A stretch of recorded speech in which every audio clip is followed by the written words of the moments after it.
Distinguished guests, ladies and gentlemen, good afternoon. Welcome to the webinar for Women Entrepreneurship hosted by Women's Federation for World Peace International. My name is Merly Barlan. I'm the International Vice President for Asia, and it's my great pleasure to be your moderator for this webinar. We are very happy to welcome all of you. Thank you so much for taking the time from your busy schedule to join us. Our sincere appreciation for our panelists for investing your time and talent for this webinar. We are honored and blessed to be graced by the presence of these outstanding women leaders and trailblazers in the field of entrepreneurship. We hope that their extraordinary leadership, models, and amazing success stories can inspire and empower everyone here. Before we officially start, I'd like to give you a bit of background about WFWPI. Women's Federation for World Peace International was founded in 1992. We are an NGO in general consultative status with the United Nations Economic and Social Council, ECOSOC, and is active in more than 120 countries throughout the world. WFWP webinar series with the name WFWP Perspective was just launched this year. While each nation is currently facing challenging situations and difficult decisions due to COVID-19, WFWPI looks for hope to empower women and families and initiated various webinars to share the experiences and ideas to resolve those difficulties. Now, to start our webinar, first, let us have a special entertainment to warm our hearts, and let us hear from Miss Florin Rose Vergara. Miss Vergara is a well-known singer from Bohol, Philippines, and a good friend of Women's Federation for World Peace. She is a grand champion and winner at the Sandugo Song Festival in 2014. She regularly performs in national events in the Philippines. Recently, she is working as a voice instructor at Einstein Center for Modern Education and a choir member at Chill Pitch and Rhapsodia Vocal Ensemble. Miss Vergara will perform two songs for us today. One is Imagine by John Lennon, and the second one entitled I Was Here by Beyonce. Ladies and gentlemen, let us welcome Miss Florin Rose Vergara. Please enjoy.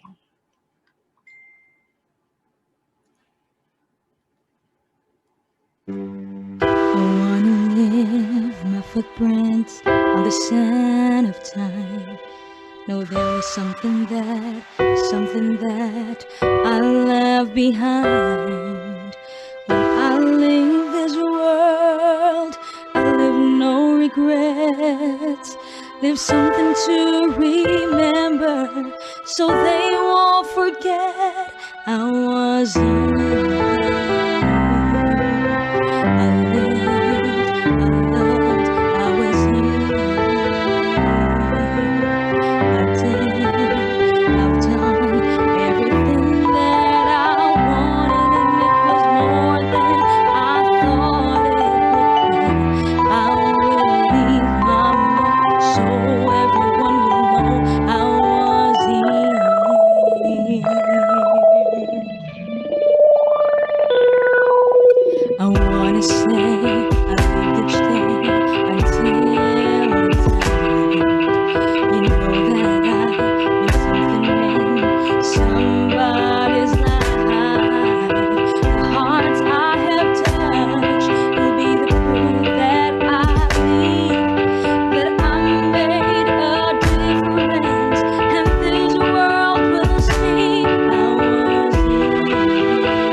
there's no heaven. It's easy if you try. No hell below us. Above is only sky. Imagine all the people living for today. Ooh. Imagine there's no country. It isn't hard to do. Nothing to kill or die for, and no religion too. Imagine all the people living life in peace. You may say I'm a dreamer, but I'm not the only one. I hope someday you'll join us, and the world will be as one. Imagine no possessions. I wonder if you can. No need for greed or hunger. A brotherhood of man. Oh, imagine all the people sharing all the world. You may say I'm a dreamer, but I'm not the only one. No, no, no. I hope someday you'll join us, and the world will be as one.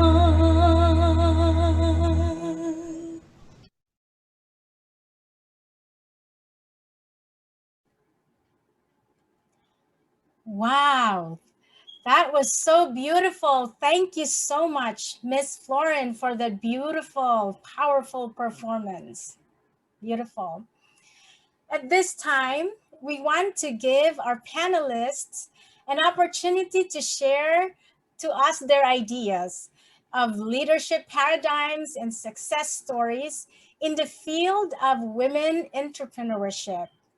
Self-employment has been blossoming over the past decade. WFWP would like to introduce 4 women entrepreneurs worldwide who evaluated their ideas for successful business. Panelists will present their best practices, successes, and the decision-making processes that have contributed to effectively tackling the enormous crisis in their diverse areas of responsibilities. Our first speaker is Ms. Dalarich Polot. Ms. Polot is a multi-awarded young entrepreneur, the co-founder and CEO of a social enterprise called Ginto Fine Chocolates Corporation, who makes artisan bean-to-bar chocolates, and the manager of Dollar Rich Food Products in Bohol, Philippines. She is dubbed by the media in the Philippines as Bohol's Chocolate Princess. Dear friends and colleagues, let us welcome Miss Dalarich Polo.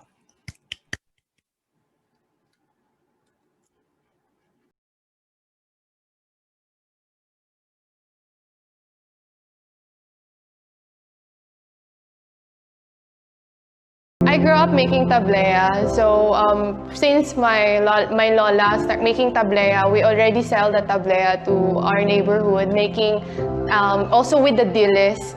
And then si mama yung get the recipe from my nanay, and then also I'm helping my mama to make tablea. What inspired me to innovate from tablea to chocolate because of the farmers, because they really work hard for their farm, and also they need to see the value of what they planted. That's why I got also a lot of sales for the chocolate, not only locally but to also export market. So from that, I can also give them more income and also inspire them, other farmers, to plant more cacao. Pag-abot ni Dala, na-realize na mo nga may gold sa among backyard. Kay kining mga cacao ginahimo og artisan chocolates para sa world market. So kami mga farmers, nalipay gyud maayo kay dako makayo og tabang si Dala, kay dako man ang iyang palit sa among mga produkto. In Bohol, cacao tree is just normal at the back of each household. So we don't value that much because we just get the cacao and make tablea out of it for personal consumption. Really, every tourist asks, like, where's the chocolate in the chocolate hills? So actually, there's a chocolate around the chocolate hills. There's cacao trees around the chocolate hills. So that's our dream, to be known really in as Bohol, with the world's finest chocolate. Last year, we exhibited in Salon de Chocolat Paris. That's the world's largest chocolate show. So we're able to sell the tablea and the chocolate there. So when I went home, I was telling the farmers all the chocolates were sold out, and it's not my chocolate, it's their chocolate. Another dream is to really build a bigger factory. So last September 8, 2017, we built this bigger production and bigger also display where people can see how our chocolates were made, and also they can buy the product.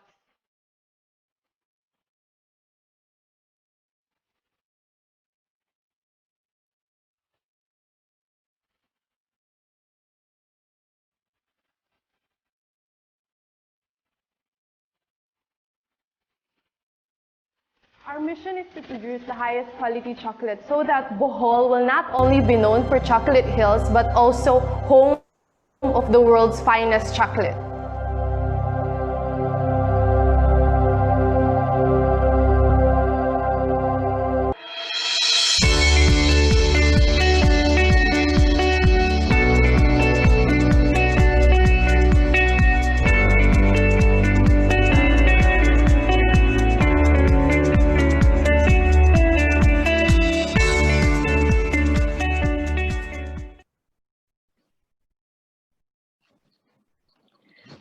Hello everyone. Good morning, good afternoon, good evening in the Philippines. My name is Dalarich Polot. I'm actually speaking all the way from the island of the Chocolate Hills, Bohol, the Philippines. I want to start my presentation with these pictures. Hold on, I want to share my screen first.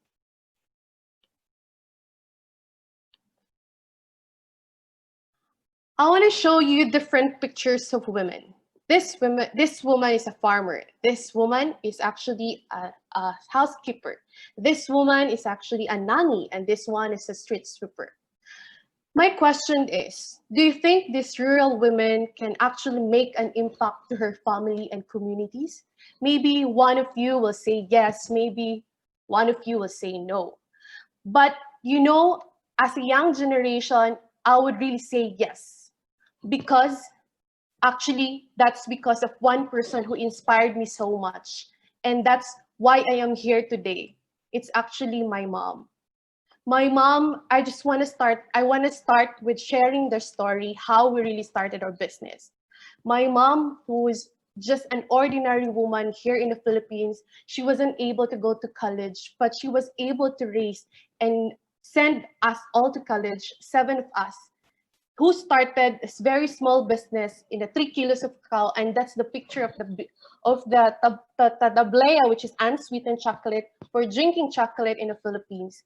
And she wanted to help her husband to send all of her children to college.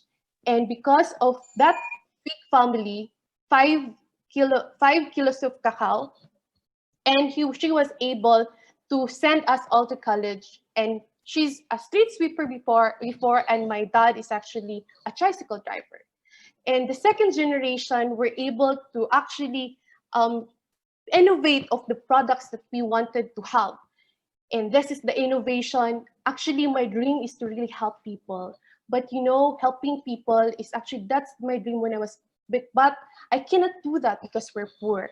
And everything just falling into place when I decided to also innovate our products and open a chocolate house and help the farmers, especially women farmers in the Philippines. And this is the example of a woman actually working in the farm, 73-year-old, who really inspired me so much. I launched another social enterprise called Ginto Chocolate, which is also rehabilitating all the old cacao in the Philippines. And you can get a chocolate bar after rehabilitating that cacao who planted by the past generation. As of 2020, we're able to help 790 families in 16 towns and 3,155 cacao trees. And yeah, finally, like my mom and dad wasn't able to go to abroad. Like last year, we got an award for that chocolate that she really started. And we were able to go to London. For the first time, my mom were able to ride an airplane. That pandemic didn't stop us. We were able to help also people here in the province, especially those people who were losing their jobs. And we're able to like do programs, community programs here. And you know, that woman who is really very ordinary, and that was my mom, who also support women entrepreneurs here in the province, in the whole Philippines already. I'm sharing you this because I really wanted to inspire that women are special. Women can make a change. Women are leaders, and you can start something without even anything. You have the resources, but it's good for you to have. But those women who are not fortunate enough, we can still do something about that. Because women are leaders, women are very supportive, especially women have those loving, really, we have that in our hearts. We can do so many things. We can help be a model to our children. We are very hardworking because that is something that we can have. And yes, I want to end this presentation by saying that each of you can change the world through entrepreneurship by just supporting each other, and women can support each other. Thank you so much, and hope we're able to inspire you. Thank you, and God bless. Thank you so much, Miss Dalarich Pollock. That was a deeply inspirational, powerful, and sweet presentation. Thank you. We're very proud of you. I just want to make an announcement. We will have the Q&A session after the presentation of all the panelists. Please send all your questions and comments on the Q&A chat box. Okay, thank you. Now our next speaker is Miss Winnie Chow. Miss Winnie Chow is the CEO of Conmon Educational Ltd and the owner of Conwen Shui Ni Kindergarten. She is the chairwoman of the Global Entrepreneurs Peace Alliance and an honored friend and great supporter of WFWP Taiwan. Greetings from Taiwan. Hi, I am Winnie, and I'm glad that we're able to connect via this webinar.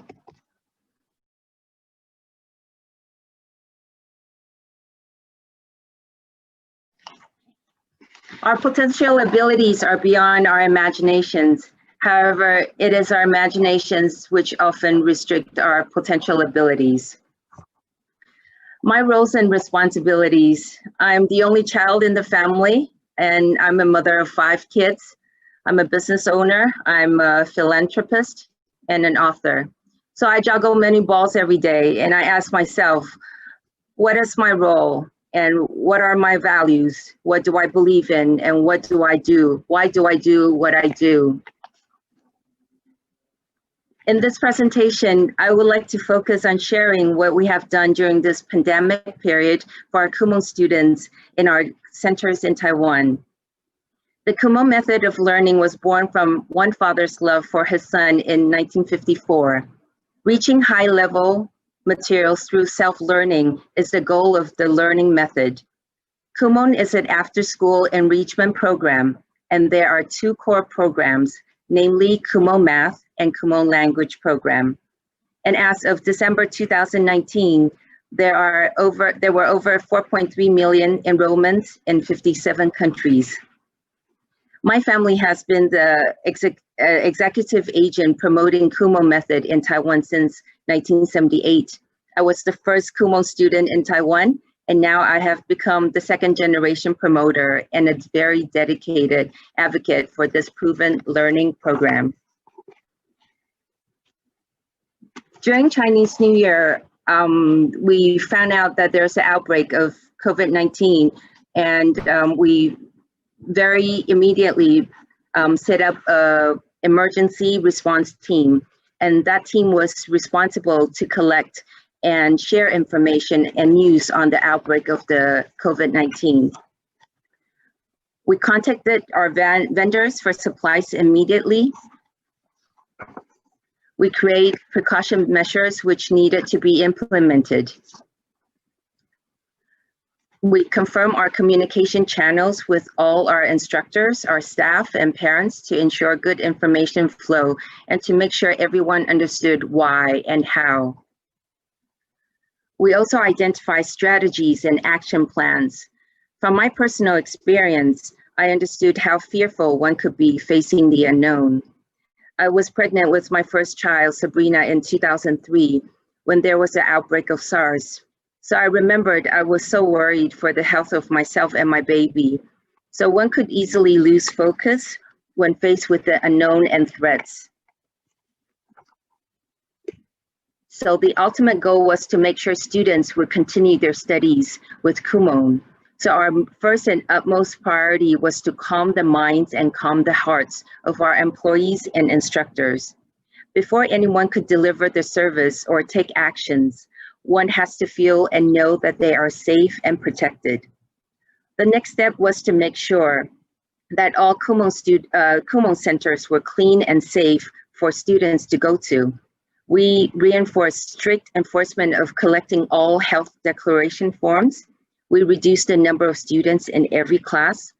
We make sure the seating arrangements were done properly, so we had the proper social distancing and also communication with parents.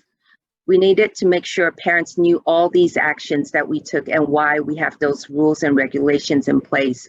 So open and frequent communication between the parents, instructors, and the company were crucial to making sure that we work together to support the students to continue their studies with the program and to continue to progress during this period. There were also risk management actions that we took. For instance, setting up 3 other distribution centers in 3 different cities, preparing students' materials just in case there was a shutdown, confirmation of networking and flows. So communication, communication, and communication. We needed to make sure thorough communication was between staff, instructors, and parents were in place, and that allowed us to make sure that we work together.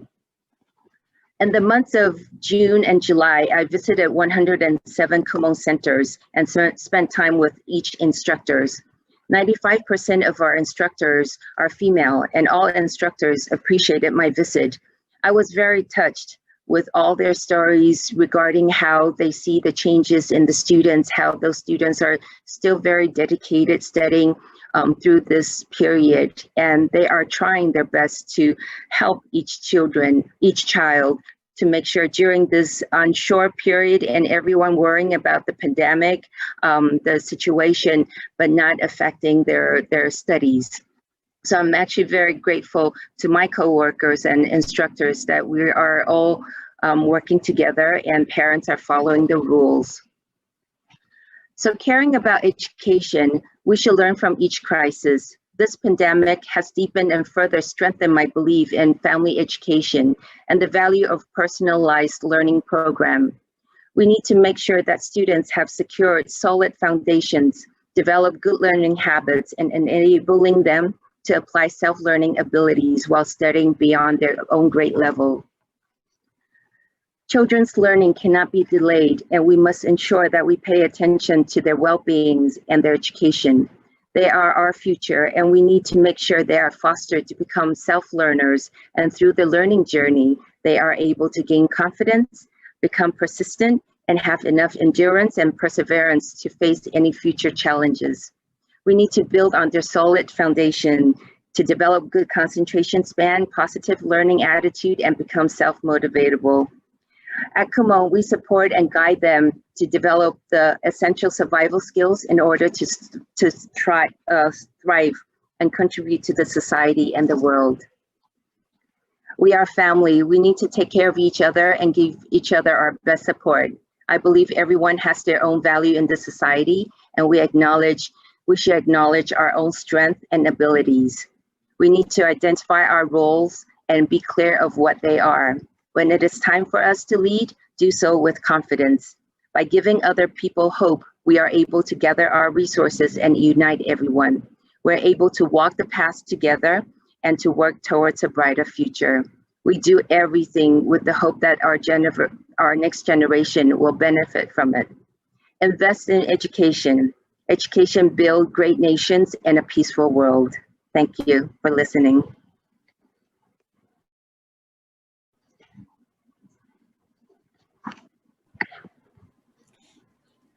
Thank you so much, Ms. Chow, for your very helpful and hopeful presentation. Kudos to your hard work. Thank you. Our third speaker is Ms. Dina Bennett. Ms. Bennett is the founder and director of International Consultants for Entrepreneurship and Enterprise, and the global lead for enterprise development. She works at both policy and practice levels internationally. She is a firm believer that social capital is the key to personal and professional development. She works in partnership with agencies such as the United Nations, EBRD, International Labour Organization, and the British Council. Currently, she is co-chair of Task Force 7 and of Task Force 7 of the Think 20, T20, the Research and Policy Network to the G20 under the Japanese and the Saudi presidency. Ms. Bennett was awarded a Queen's Award for Enterprise Promotion in 2005 and an OBE for service to women's entrepreneurship in 2011. She was made an honorary fellow of the UK Institute of Enterprise and Entrepreneurs in 2016. Let us welcome Ms. Dina Bennett. Melly, thank you so much for that lovely introduction. It really is such an honor to be here today, so thank you so much for inviting me. As Melly said, I run my own business, and my business is very much around helping other small businesses, but also helping those who support them, including policymakers and business support providers. I'm often asked, why should we focus on women when we talk about small business and entrepreneurship? And I'm glad I'm asked that question because it's really important. It's such an economic imperative. The world is waking up to the fact that small is beautiful and that small businesses add so much to the economy, but actually getting more and more women involved in small business and entrepreneurship is critical for long-term economic growth. Wherever I work in the world, we see that women are greatly underrepresented in so many spheres, but also in setting up and running, but also scaling small businesses. But also we need to understand that women are not the same as men when they're thinking of setting up businesses and running them. They have different experiences. All the research that's been done over many, many years have shown that women have different motivation, they have less resources, and the incubation period from having an inkling of an idea to start a business to fully starting that business does take longer, because women have so many other responsibilities at times that they need to focus on, and they can't devote that to their business. Why women? Again, we see that women's business productivity is often hampered the world over by legislation, regulations, and other administrative barriers. I do a lot of work helping governments look at gender-sensitive policy reform, because policy is often made through the lens of men with little understanding, A, of small businesses, but B, of women running small businesses. And one of the key issues that we always try and call for is disaggregated data. If we're not setting targets, we're not measuring it, but when we don't have the correct data, looking at both men and women, we are not going to solve these problems at all. What are the barriers? Well, we see these 4 key barriers the world over, and then we see 1 or 2 or 3 contextual ones depending on where we are working. Access to finance, always an issue. Women have a fragmented credit history, often being out of work or not generating income because they are having children. Care and domestic responsibilities. It's not just childcare, it's elder care now. And we are seeing many days lost to the economy and focusing on business because women are bearing that burden of care and domestic responsibilities. Often women have lack of training in business skills because they've not been on any database to actually be given that information or be informed of what training is actually available to them. But I think some of the most dangerous barriers are these perceptual barriers of credibility. Because we have so few role models sometimes in different sectors, people think, oh, you're a woman, you can't possibly be doing that, particularly in this sector of technology, for example. But also sometimes women do feel without those role models, if they can't do it, how on earth can I? And therefore, the development of role models is extremely important. For 40, 50 years, this framework developed by Gibb and Ritchie talk about various success ingredients for starting a small business. And these ingredients come in different quantities when a woman or a man indeed is thinking of starting a business. We need the motivation, and we talk about these push or pull factors. Sometimes women have no choice but to actually set up something to generate income because they have no other income available. Sometimes there are women that say, I just don't want to work for anybody else. Or it could be a woman with a disability that has to do something for herself because she couldn't work in a mainstream organisation. What sort of skills and abilities do people have? What resources are available? And it's not just resources in terms of finance, it could be people, it could be stock. But I think most importantly is the idea they have in relation to the market.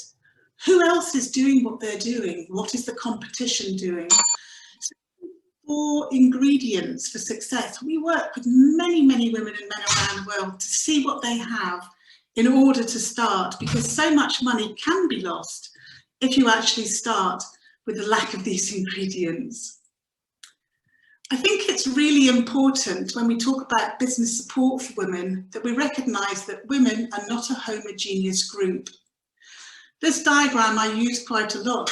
This person is saying to these animals, to ensure a fair selection, you all get the same test. You must all climb that tree. But we know that's not going to work. So we must recognise the heterogeneity of women who are thinking of starting and growing businesses.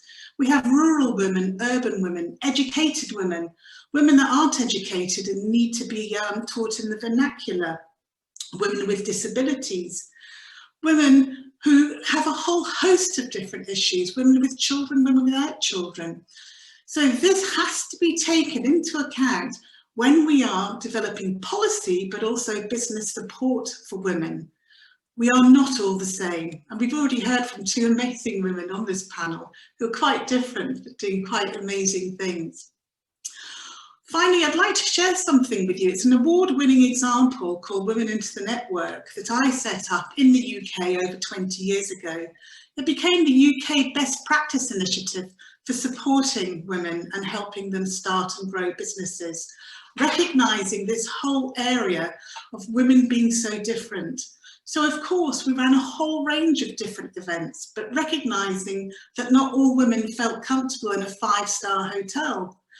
And when we run these things around the world, sometimes we'd be working under trees, working in community centres, working in different halls, and not only in hotels. We have a whole range of communications and publications, but also recognising that some women do not have access to a smartphone and don't have access to a computer. So we would send messages home via school children to their mothers, who maybe were thinking, I don't know what to do next, but I'd like to think about generating income. Role models, as I mentioned earlier, incredibly important. So we developed hundreds and thousands of different role models of women from different backgrounds, women setting up business in different sectors, demonstrating that there's no one route into starting up a business. And sometimes if you have a role model that's too big, a woman can look at that woman and think, oh my goodness, she's so successful. I don't think I'm ever going to be able to aspire for that. So we promote women at different levels of their journey as well, and from business backgrounds. I've already mentioned segmentation, but also sectoral initiatives. Women have different needs, whether they're in the care sector, the tech sector, or the hospitality sector, for example. So we actually run very focused initiatives focusing on lots of different sectors. Research is very, very important. I've already mentioned gender disaggregated data. Everything we did, we wrote up. Everything we did, we measured. We talked about the challenges, we talked about the successes that women have, but we also talked about the failures, because I think sometimes when we talk about entrepreneurship, it's very important to recognise that entrepreneurs learn from their failure as well as success, and failing isn't always a bad thing, as long as it's not too painful. We recognised that there were so many other initiatives going on in the UK, going on internationally, that we would actually signpost women to all the other events that were appropriate to their needs, either sectorally or geographically. We also ran a whole series of mentoring programs, which is very important, and I'm currently running one with Libyan women. Mentoring is incredibly important because it really helps women to give them a sounding board by other women, and sometimes other men as well, who have gone along that journey before them, to help them sort of talk through some of the issues that they're facing. I'm hearing quite a lot now, and I think it's quite important. It's not just about mentoring, it's also about the term sponsorship. And research has shown that if you have had a mentor who's also sponsored you, and I don't mean give money to, but literally take you by the hand and introduce you and say, this is a woman that I'm working with, and I think you might be able to help. And finally, dissemination of everything that we do in terms of learning. I would like to say to you, there are so many people that I say could be naysayers. Oh, you can't do this. And we've talked about this barrier of perception of credibility. And I will say to all of you women who are listening to this, who think you'd like to start a business, good self-talk is to say, I can, and of course you can, and I wish you every success. Thank you very much for listening, and I look forward to any questions. Thank you very much, Ms. Bennett, for your educational and empowering presentation. Those are really important and valuable support materials for small business owners. Now, I have a friendly reminder that we will have our Q&A session after all the panelists have given their presentation. Please send all your questions and comments on the Q&A chat box at the bottom of your screen. Now, I'd like to present to you our last but not the least speaker, Ms. Audra Haj. Ms. Audra Haj is the CEO of Angel Investors Network. AIN has been the facilitator in launching and reconstructing over 10,000 companies since 1997. She raised over 380 million for their clients and taken 71 companies public with her team in 3 locations domestically and 4 abroad.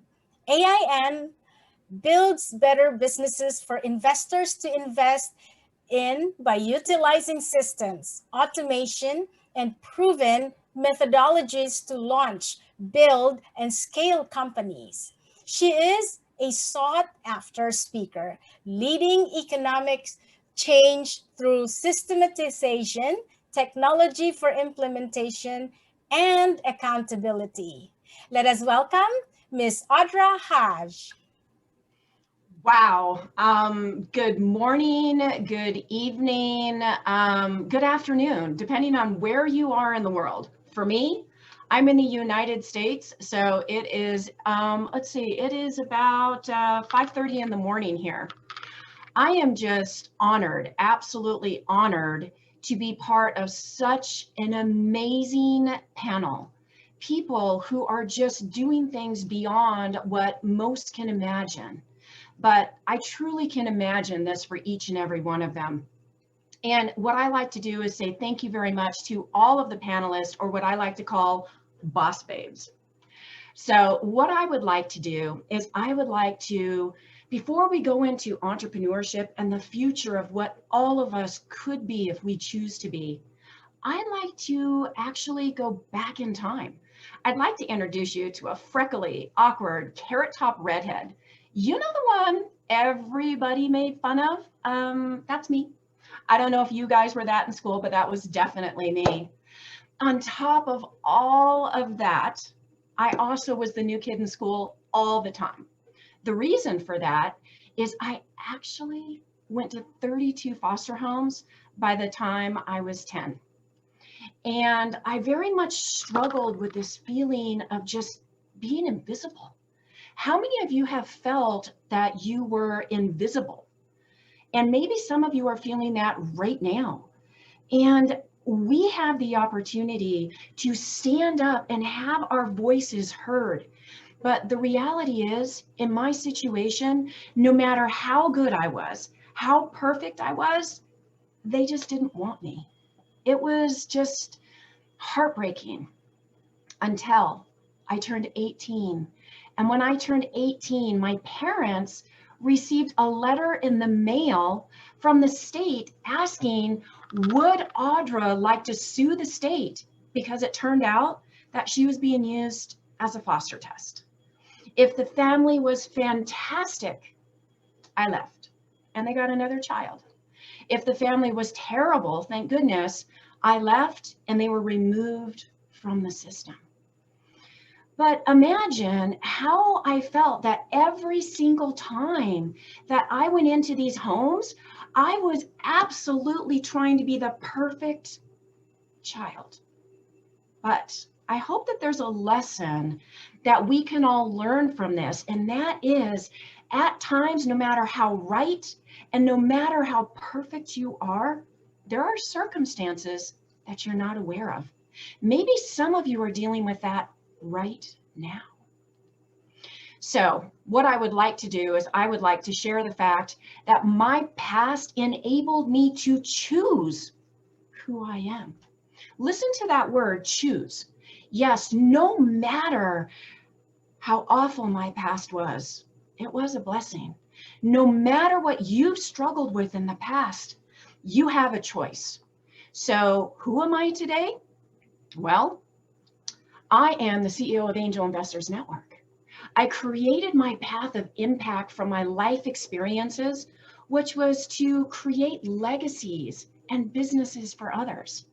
I became the ambassador of change, as you can imagine, going through all those different homes and cultures and getting to know everybody again and again. I have over 300 employees, offices globally, 3 in the United States, 4 abroad, and I am the proud mother of 2 amazing boys. My definition of freedom, grab a paper, please. My definition of freedom, I am 100% accountable for all of my decisions. I don't blame my past, where I grew up, my family, my school, the opportunities I did or didn't have. I am here and I have the courage to make decisions with the information in front of me. My opinion, the only bad decision is no decision.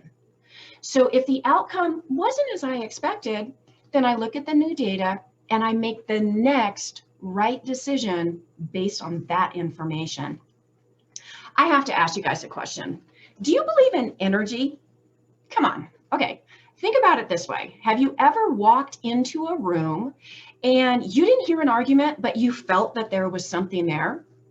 The biggest lesson taught by one of my grandmothers in my home was, if you want to live the absolute happiest life possible, make 3 random people smile before you go back to your home. Well, 3 became 12, became 24, became every single person I encountered. The energy around me is something people comment to me about all the time. You can control your circle and your energy. Even in a world that looks like this, a world that is just, what is going on? Social distancing, politics, homeschooling, the list goes on and on and on. But we can, through entrepreneurship, reboot our economy and stabilize our households. You know, I love what Tony Robbins said, and he said, every problem is a gift. Without problems, we would not grow. So I would like to show you that it is absolutely possible to succeed in hard economic times. Let's start with Heinz. I'm sure you've got something or one of his products in your pantry somewhere. The journey of him is phenomenal.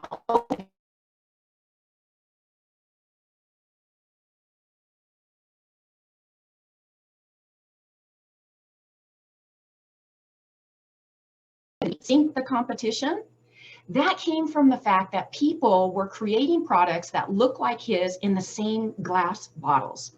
So what did he do? He bought up every single one he could find. He stored it. When he ran out of space, he put it on a barge and he sank it. Something you might not know about Heinz. He actually was the first one to have electricity, and he, not the automotive industry, was the first to have an assembly line. Now, chocolate, we're all women here. Chocolate, chocolate, chocolate. Do you know the story behind him? 4th grade education, failed 3 times. He had 1,400 employees, but this is where I get goosebumps. He actually opened a town and established a recreational park before he even had the recipe for milk chocolate. It's time for you to be an innovator.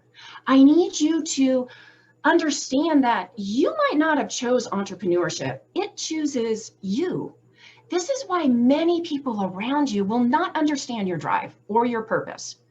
To thrive, you truly need to align your force with your source. Inside of you is a power base that has formed from your life journey. Your purpose is simple: to live the highest, truest expression of yourself. You are absolutely here for a reason. So let's talk about, if you are launching or relaunching a business, what has changed?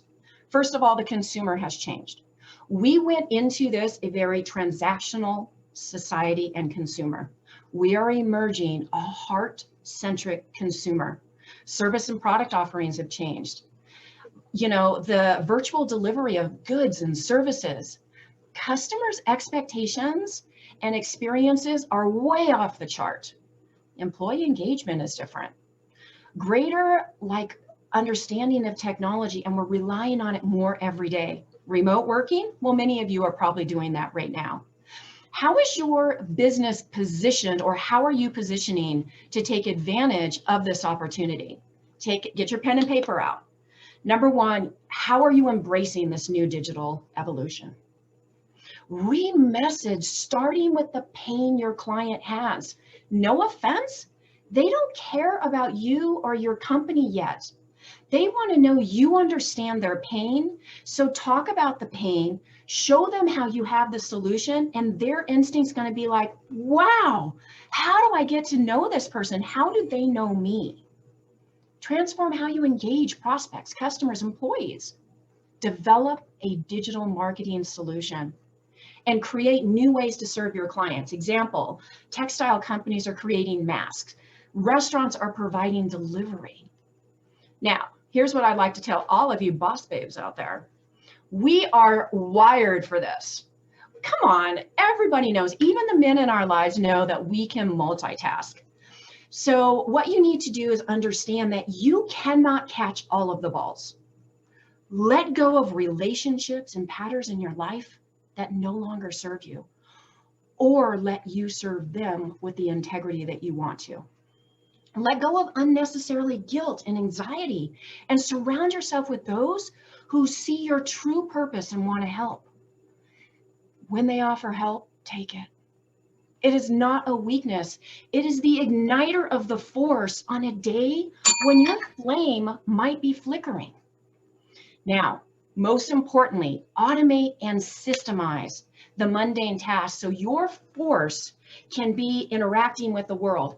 If I was behind my computer, I wouldn't have this opportunity to spend with you. You are the biggest closer. Your authenticity and power will take your business to the next level. So get out from behind your computer and interact. Next, wouldn't it be great to do this with other people?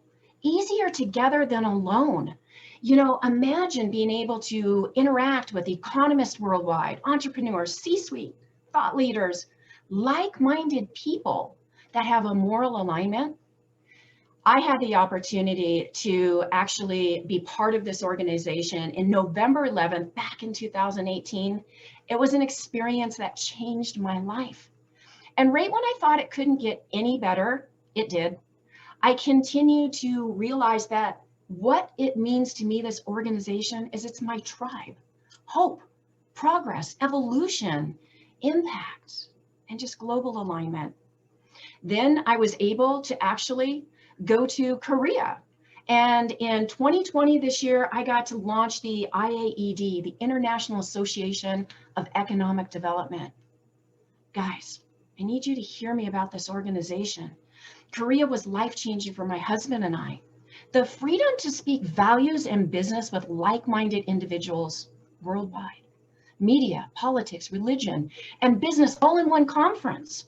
The ability to work together globally. The energy was intoxicating. The true power of unity is here in this organization.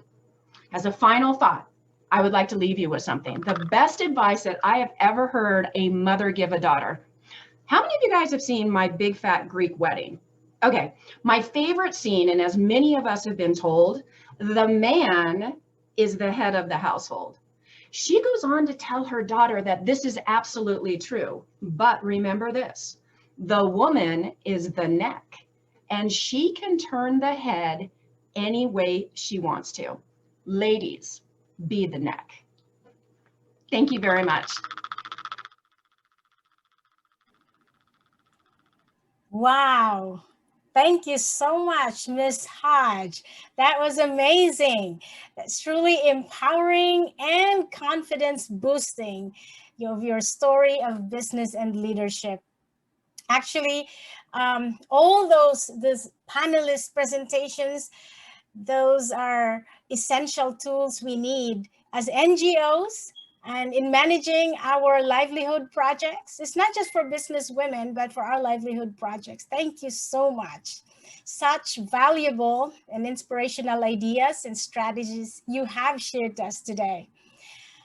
You have imparted very important contributions in educating and empowering the women worldwide. Ladies and gentlemen, let us give our distinguished panelists another big round of applause. Thank you. Kudos to you all. At this point, finally, we will have our Q&A session. Thank you for sending all those questions. Lots of questions coming in. And unfortunately, we will only be able to read maybe 4 or 5. Hopefully we get more. We can accommodate more questions. And kind reminder to our panelists, due to the time limitation, please limit your answer to 2 minutes to give a chance for other panelists to answer questions. Okay, the first question goes to for Miss Delarich Polot. Okay. Okay, it's from Miss Alisa Abigail Gabor from Philippines. Hello, Miss Delarich. How are you able to operate your chocolate business even in the midst of this pandemic? I was inspired by your journey, by the way. God bless. Yeah. Hello, Miss Eliza. Thank you for that question. Actually, I want to share you this, like this pandemic time, everyone is really struggling. But I think the best thing that you can really go into is to really ask your why. Why are you doing this? When we had that struggle, when the lockdown started, actually my parents and my family started to do what we can do. But instead of like looking into what we can do and improve our business, we actually wanted to help people who lose their jobs and our employees as well. But you know what we do? We focus on the digital, and mostly people really are actually like they're doing that on the offline, but we're doing that on the digital world. So everything is free here in the world right now because we're in the new normal. So we just need to go out there and we use the resources that we have online. Thank you. Hope I was able to answer your question. Thank you. Thank you. Thank you very much. Okay, the next question is for Miss Winnie Chow. The question is from Ghana, Africa, from Martha White, WFWP President of Ghana, Africa. How can we get in touch with your institution? I get started a school and I would like to know more about this method of learning. Winnie?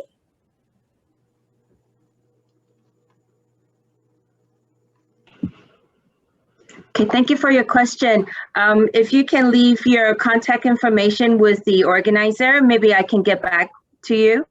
Kuma method has been introduced to 57 countries by now. So it's actually a worldwide education learning method, trusted and proven by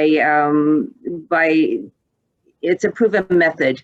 So I am glad you're interested, and I do think we should invest in education, especially in the time of this pandemic. All the adults are worried about the economy, work, everything. But I think kids, if we could just go home and hug our kids to really care for them, I think that would be wonderful. But yes, please leave your message, your information, and maybe I can get back to you. Thank you. Great. Thank you very much, Winnie. Our next question is for Ms. Dina Bennett. Where can you find out information on funding grants for female-led businesses in Europe, in particular in UK? Oh, and this is anonymous. A great question, and becoming increasingly harder in the UK because of Brexit now. We got a lot of our funding from Europe. So it depends where you are and what sector you're in. There are lots of different regional organisations that do have funds and grants available. There's organisations such as Scottish Enterprise. You could contact some of the Welsh government agencies, but also the local enterprise partnerships, which are responsible for defraying funds. But to be honest, if you Google, it depends what you're looking for, what sector you're in. Is it a research and development grant? Is it a grant for growth? Is it something in a specific sector? There are very, very sector-specific grants and funding available. but there is some money available, so do have a look.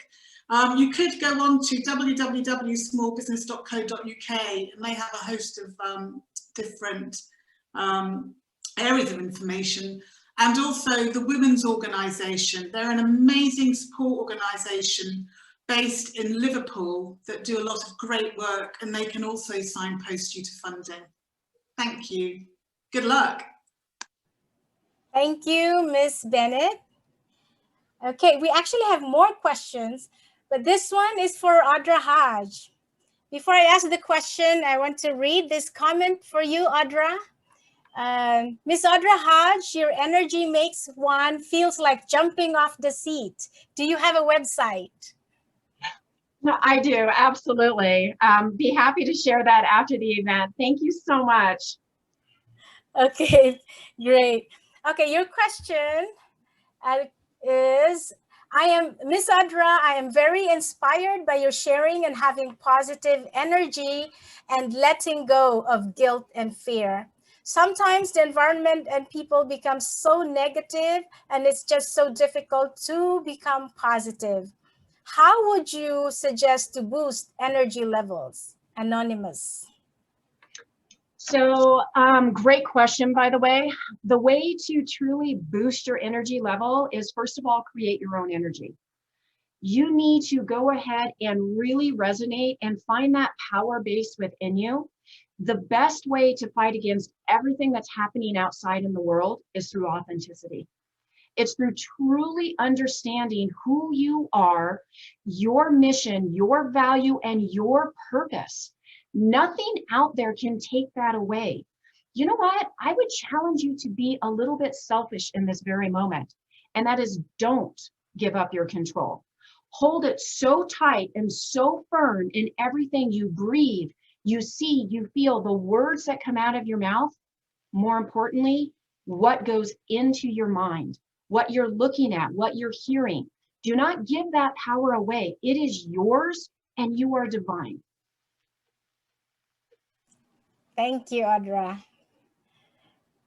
Okay, this next question is for any of you. You feel free to answer. There are ups and downs in building a project or business. I would like to ask the panelists, how do they push through the worst times and achieve success? This is from Flori Ledwaba, WFWP, South Africa. Okay, Audra. I can take a stab at that. So how do you push through it is to go back and focus on your why. Your why is constant. And what the rest of the world sees, when they look at your business, they see this straight line. Here's the different phases. Here's what she's doing. Here's how she's doing it. Guys, come on. The reality, it kind of goes like this. You know, there is absolutely no straight line out there, right? But in order to constantly be evolving, you have to be very clear on your end goal. And you have to have the courage to understand, make one next right step at a time, then the next right step, then the next right step to get to your end goal. It is not going to be perfect and it is not going to be easy. If it was, everybody would be an entrepreneur and a business owner. So you have got to be that constant strength and that base for everyone around you, but don't neglect yourself.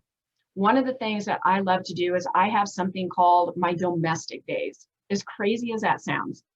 And this is where I take that, come on, I know this can sound funny, that kind of male energy. You know, you got this female and you got this male energy and it's colliding like this and you're trying to rule the world. And I breathe and I'll go and I'll do gardening and house cleaning and cooking, and I recenter that feminine power and I come out as a tiger.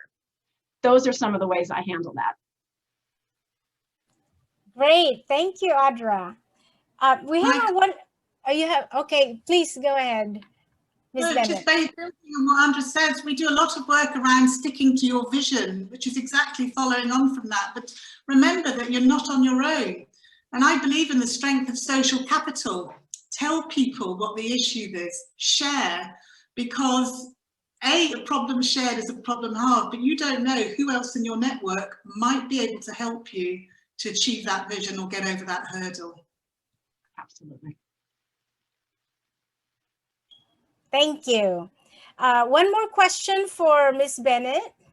What do you think is the best way one can identify the potential business to start? This is from Patience Batetsi, WFWP Uganda. When you say potential, do you mean if the business will work or not? I always think market research is one of the most important things you can do before you start a business. Find out what potential customers are there. Find out who are your competitors. You really have to research something before you launch into it. I think it's quite critical. And you can, I'm not talking about spending hundreds and hundreds of dollars on market research. You could do it through word of mouth. You could do a lot of online searches.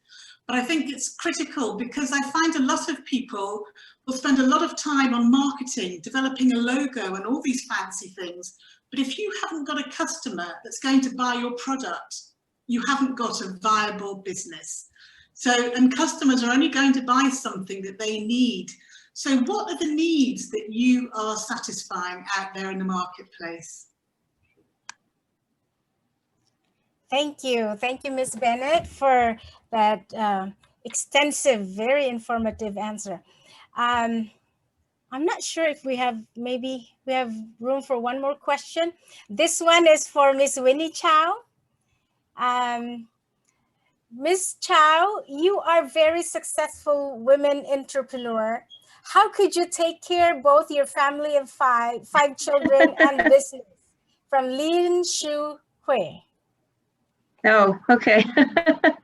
Thank you. Yeah, I believe everyone's juggling a lot of balls. I am the only child, and I'm very lucky. My husband's very supportive. So we actually, yeah, I think with a lot of support from husband and also people around me. And my kids, I think from very young, we try to train them to be independent. As a working mom, they have to be independent. And so they see how I work, and I do believe we're all role models to our own kids. So I do share with them what I do. I also take them on business trips now that they're older. So to allow them to see what I do. Mom's not home on the weekends. What's mom doing? Mom's not in the coffee shop, having coffee and chit-chatting with friends. Mom's working, but what is mom working on? I do feel I love my job, and it's so valuable. It's so precious to me personally. So I want to just share that with my kids. And now that they see what I do, they really appreciate that.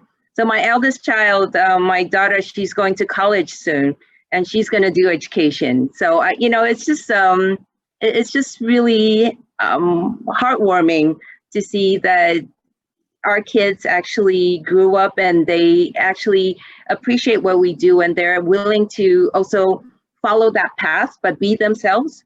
So I don't know how I do it, but I think if we have that passion, we'll find a way.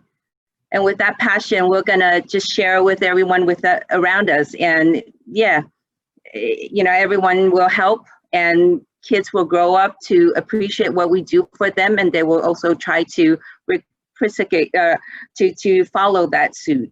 So I'm not sure how I do it, but I think it's that passion that I have for my job, and I love my kids, my family. So as an educator, I think family means a lot. Family education is very important. And if we want to build a better world, I think we should start with family. And we really build that. That's a really core, essential unit in our lives. And I think that security that we need to provide to ourselves, for ourselves, and for our kids to be able to continue to build on from that foundation. So yeah, thank you for that question. Thank you, Winnie. Yes, it's passion. Well, actually, all of us could use that tip, how to balance work and home. That message is for all of us. Thank you. Okay. Um, our time is up, and I wish I could read all of your questions. But don't worry, all your questions, they're in the chat box, and we will send them to the speaker's email. And you are going to reply to them, right? Okay. So I would like to close the Q&A session. And don't worry, we will put together all those questions. And we want to put together time for the speakers to be able to answer your questions after the webinar. Thank you very much, distinguished panelists and participants. It's been such an enriching session. This concludes WFWP's webinar on women entrepreneurship. I have an announcement to make. We are inviting you all to another educational and inspiring session of our WFWP Leaders Assembly 2020. It is a webinar on peace and reconciliation in conflict zones. It will be tomorrow at 6 p.m. Korea time. I hope to see you there. We look forward to getting to know all of you and to working with you and create a lasting peace in the world. I invite you to visit our WFWP homepage to know more about our organization. Thank you very much. This is Merly Barlan. It's been my utmost pleasure to be of service to everyone and to this webinar. Have a wonderful day, everyone, and God bless. Thank you. Thank you, everyone. Bye.